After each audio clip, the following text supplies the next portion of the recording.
ganda-gandahan for today's video. Charis. Yan na adlaw ang Santa Cruzan sa amon, sa magsuhong Santa Margarita. Asya adi kami yan na nagpa-makeup. Shoutout sa amon makeup artist na si Paul Torion. Bali ang Santa Cruzan kinsi-celebrate ang pagkakita ni Rena Elena sa Holy Cross of Christ or True Cross. Thanks Google.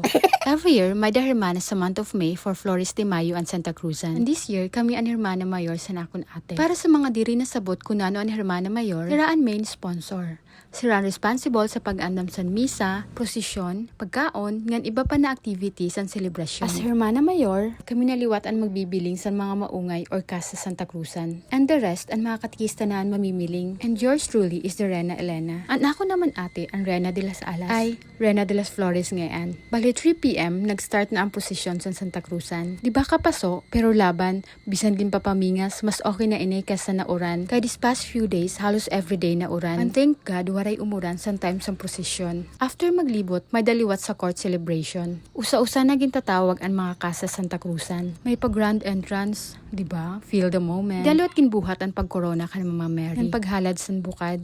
Ang may pa-speech liwat ang mga hermana mayor. Speechless.